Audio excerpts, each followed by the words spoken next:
ఇక్కడ అంబేద్కర్ గాంధీ కాలంలో వాళ్ళ మధ్యలో ఒప్పందం జరిగింది పూనా ఉడంబడిక. అంబేద్కర్ కోరుకున్న కమ్యూనల్ అవార్డును వ్యతిరేకించి గాంధీ నిరాహారదీక్ష చేస్తుంటే కమ్యూనల్ అవార్డును పరిరక్షించుకోవడం కోసం అంబేద్కర్ రోడ్డు మీదకి వస్తున్న సమయంలో ఇద్దరి మధ్యలో ఒప్పందం కుదిరింది పూనా ఉడంబడిక. ఆ పూనా ఉడంబడిక ఫలితమే వాళ్ళ రిజర్వేషన్ అమలు జరుగుతున్నాయి. నేను అంటున్నా, రిజర్వేషన్లు అద్దా కావాలనే కాడ చర్చ జరిగింది బలంగా 4 ఏళ్లే. సైమన్ కమిషన్ తర్వాత పూనా మన కమ్యూనల్ అవార్డు వచ్చేంత వరకు 4 ఏళ్లు. అరే 4 ఏళ్లలో సమస్య పరిష్కారం అయింది. ఇప్పుడు అగ్రకులాలు ఈ దళితుల రిజర్వేషన్లు ఎత్తేయమని చెప్పి ఎక్కడ గట్టిగా అడుగుతలేరు. అట్లా అనుకుంటే 10 ఏళ్లకే రిజర్వేషన్ అన్న ప్రస్తావన కూడా రాజ్యాంగంలో ఉంటది. మరి ఆ 10 ఏళ్ళు 70 ఏళ్ళు దాటిపోయింది. 70 ఏళ్ళు దాటిపోయింది. అయినా రిజర్వేషన్ ఎత్తేయమని చెప్పి రోడ్డు మీదకి వచ్చి అడుగుతలేరు. అంటే అగ్రకులాలు దళితుల మధ్యలో కనీసం ఒప్పందం జరిగితే ఒప్పందాన్ని అగ్రకులాలు గౌరవిస్తున్నాయి కదా. ఇక్కడ ఆ ఒప్పందాన్ని కూడా గౌరవించలేని పరిస్థితులు వాళ్ళు ఉన్నారు. ఒప్పందాన్ని గౌరవించలేని పరిస్థితులు ఉన్నారు. ఒక్కసారి నేను ఒక పేరు చెప్తాను, ఒక సాక్షి పేరు చెప్తాను, మల్లు రవి. ఒక సాక్షి పేరు చెప్తా, మల్లు రవి. మల్లు రవి అందరికీ తెలిసిన వ్యక్తి కదా, ఇప్పుడు పార్లమెంట్ మెంబరే కదా.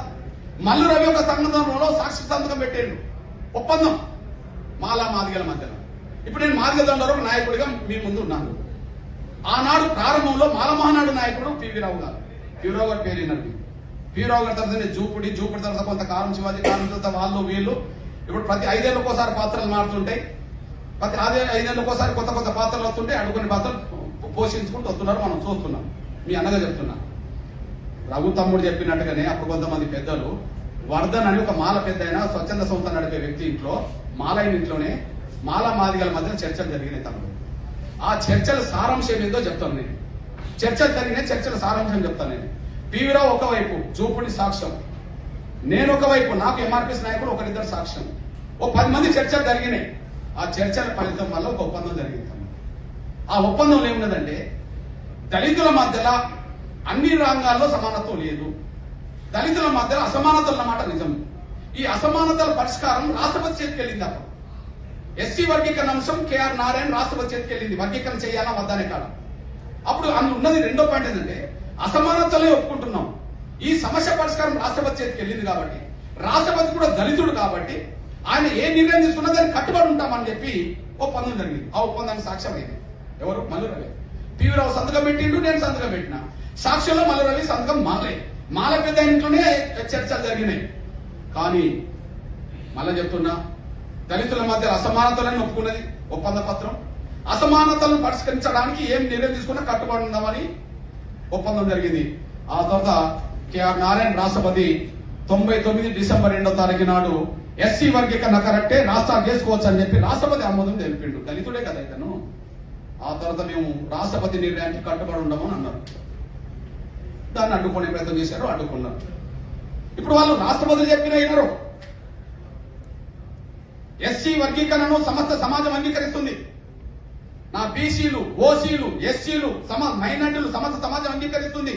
డోంట్ కేర్ అంటారు వాళ్ళు, మేము వినమంటారు. ఎస్సీ వర్గీకరణ మీద నియమించబడే కమిషన్లన్నీ వర్గీకరణ కోరుతున్నాయి. ఇక్కడ దేశం మొత్తమా. నేను పుట్టక ముందు లోకూరు కమిటీ, లాల్ బహదూర్ శాస్త్రి కమిటీ పడ్డది, వర్గీకరణ జరగాలని కోరుకున్నది. లేదా వాళ్ళని తొలగించమని చెప్పేసింది. రెండోది, చంద్రబాబు ప్రభుత్వం వర్గీకరణ కోసం రామచంద్రన్ కమిషన్ వేసిండు 96లో. ఆ 96 కమిషన్ వర్గీకరణ చెప్పేసింది.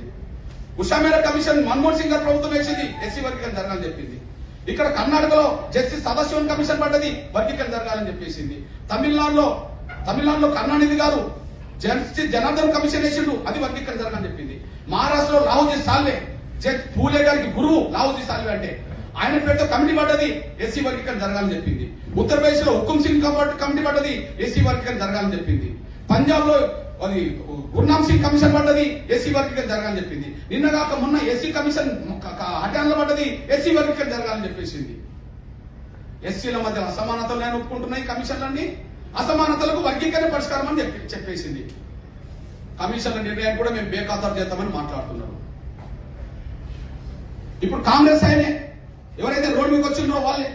ఈ దేశ ప్రధానమంత్రి ఈ మొన్న చనిపోయిన పెద్ద అయిన మన్మోహన్ సింగ్ గారి దగ్గరికి నేను, రాజశేఖర్ గారు చాలా మంది వెళ్ళి ఉషామేర కమిషన్ వేయించాం. ఆయన కూడా వర్గీకరణకు అనుకూలంగా మాట్లాడిండు, కానీ వర్గీకరణ జరగనివ్వలేదు.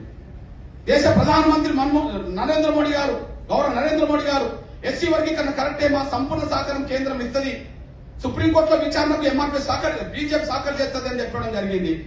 అంతిమంగా కేంద్రం ఇచ్చిన అఫిడవిట్ ద్వారా ఎస్సీ వర్గీకరణ కరెక్టే అని చెప్పి రాష్ట్రాలు చేసుకునే అధికారం ఉన్నదని చెప్పి గౌరవ చీఫ్ జస్టిస్ ఆధ్వర్యంలో చంద్రచూడ్ గారి ఆధ్వర్యంలో జడ్జిమెంట్ వచ్చేసింది. ఈ జడ్జిమెంట్ ఒప్పుకోనని చెప్పి 32 మంది రివ్యూ పిటిషన్ చేస్తే అందులో 16 మంది మాలలు వేశారు. ఆ రివ్యూ పిటిషన్లు కూడా మొత్తం కొట్టి పారేశారు. జడ్జిమెంట్ కు రివ్యూ పిటిషన్లు కొట్టేయడానికి తేడా ఏంటంటే జడ్జిమెంట్ వచ్చినప్పుడు 7గురిలో 6 జడ్జిలు వర్గీకరణ సపోర్ట్, ఒక జడ్జి వర్గీకరణ వ్యతిరేకం. కానీ రివ్యూ పిటిషన్ వేసినప్పుడు మళ్ళీ ఆ ఒక్క జడ్జి కూడా రివ్యూ పిటిషన్ రద్దు కొట్టేసింది. ఆ రివ్యూ పిటిషన్ రద్దు తర్వాత కూడా మళ్ళీ క్యూరిటీ పిటిషన్ ఒకటి వేశారు. ఆ క్యూరిటీ పిటిషన్ ఇప్పుడు వచ్చిన సీజే దాన్ని కొట్టి పారేశారు. ఇప్పుడు చెప్పండి, కమిషన్లు వర్గీకరణకు అనుకూలం, సమాజం వర్గీకరణకు అనుకూలం, పార్టీలు వర్గీకరణకు అనుకూలం, ఓకే, రాష్ట్రపతుల వర్గీకరణకు అనుకూలం, కేంద్ర ప్రభుత్వం వర్గీకరణకు అనుకూలం, కోర్టులు వర్గీకరణకు అనుకూలం. ఆయన మేము వివరణ లెక్క చేయం ఆపుతాం అంటారు. రెండో విషయం, ఇప్పుడు ఏదైతే సుప్రీంకోర్టు తీర్పు రాజ్యాంగబద్ధం కాదంటుండ్రో 2004లో స్టేట్ కి అధికారం లేదని చెప్పి 5 జడ్జిలు ఇచ్చిన జడ్జిమెంట్ అదే ఫైనల్ ఎందుకన్నారు మరి?